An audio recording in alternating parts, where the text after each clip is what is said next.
बहुत शुक्रिया। बिस्मिल्लाह बिस्मिल्लाहिर्रहमानिर्रहीम।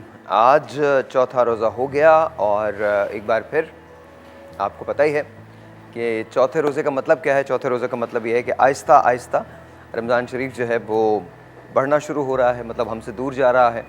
And I hope and pray कि पता नहीं, मैं जब शुरू करता हूँ रमज़ान तो मेरी ख्वाहिश ये होती है कि ये एक्सटेंड हो जाए और किसी तरह से इसमें ज़्यादा से ज़्यादा रोज़े हमें मिल सकें, लेकिन नॉर्मली ऐसा होता नहीं है।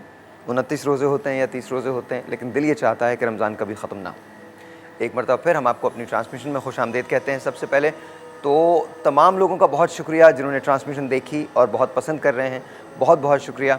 एक और आपसे रिक्वेस्ट है कि अगर आपके यहाँ केबल पे टेलीविज़न TV1 नहीं आ रहा है तो प्लीज़ मेक श्योर करें कि आप अपने केबल ऑपरेटर से ज़रूर रब्ता करें, उनको बताएं कि आप TV1 देखना चाहते हैं और TV1 को ज़रूर अपने यहाँ ऑन करवाएं।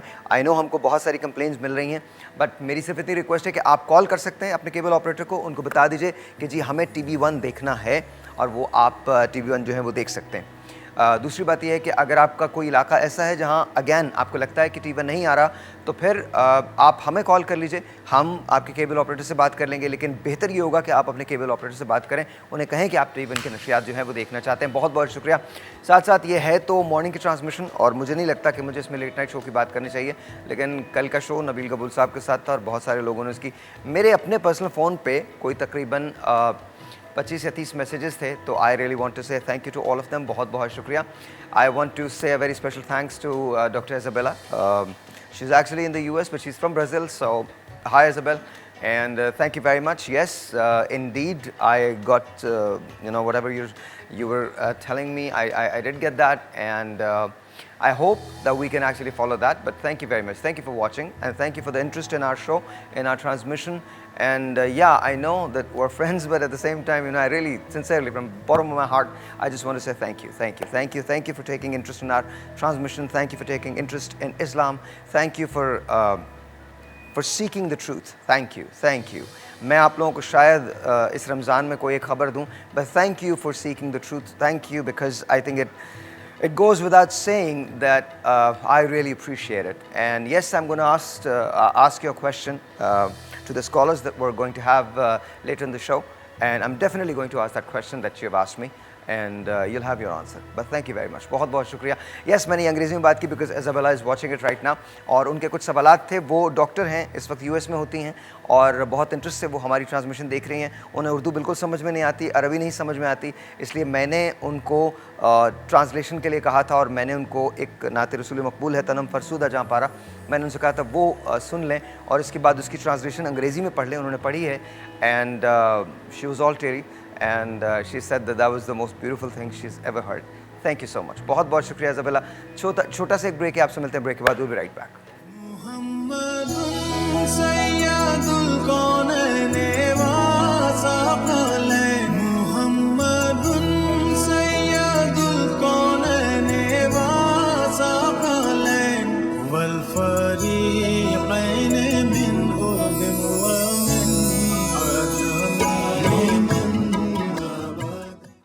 Once again, welcome back. और क्या हाल चाल है आपकी टेलीफोन कॉल्स का? आज मुझे इंतज़ार रहेगा. आज बड़ा डिफरेंट किस्म का शो है.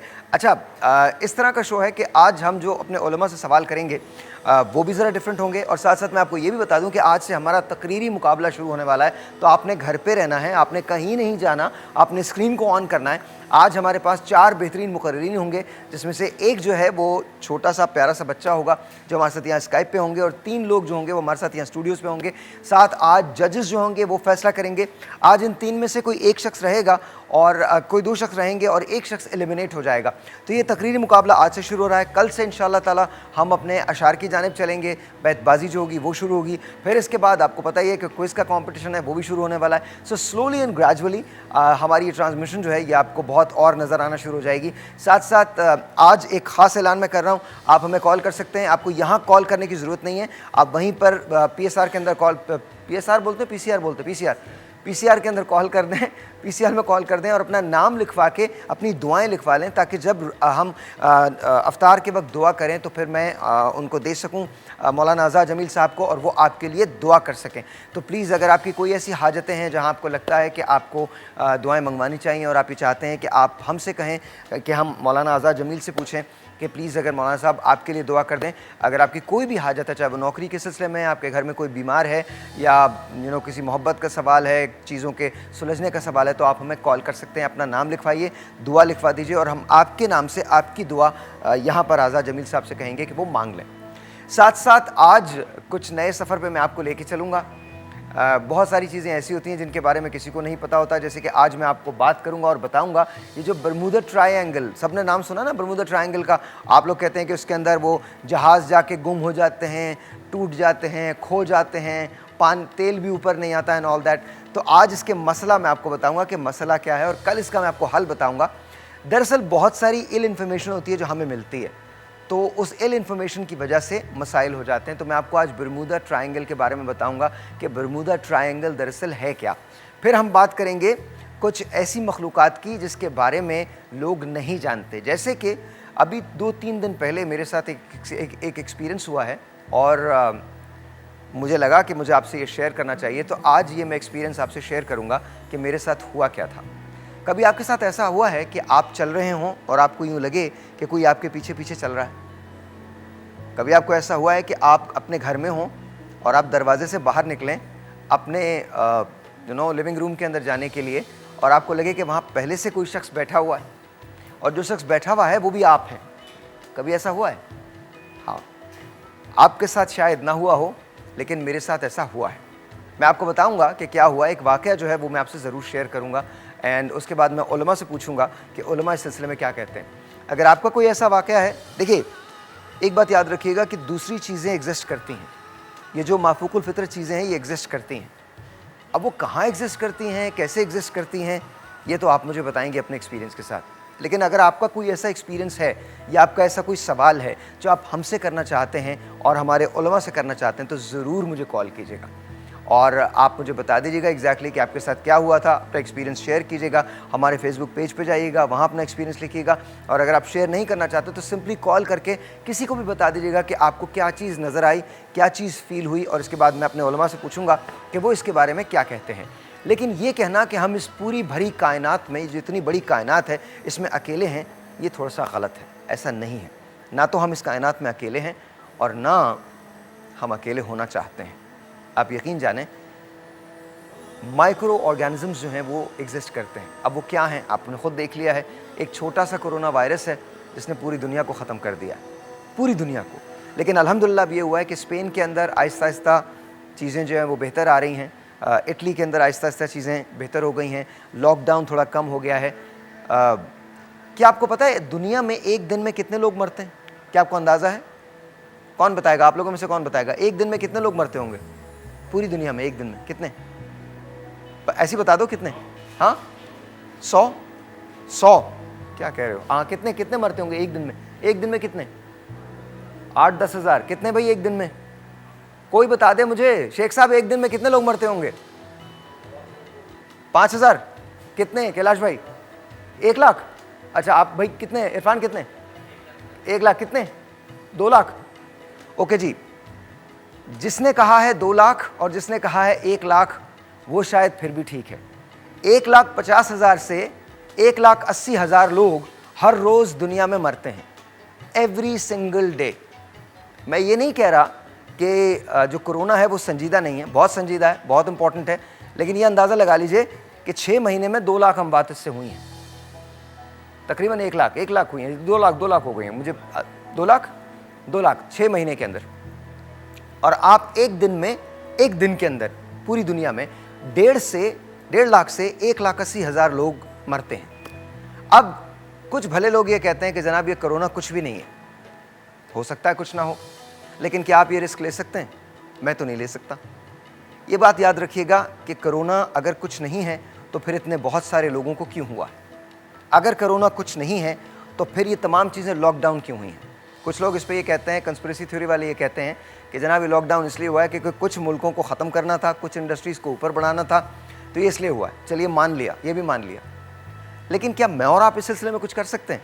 मैं और आप कुछ नहीं कर सकते। अगर आप इस खेल को चेंज करना चाहते हैं, इस गेम को बदलना चाहते हैं, तो पहले इस गेम के अंदर रहना पड़ेगा, समझना पड़ेगा, फिर उसके बाद आप इस खेल को चेंज करेंगे।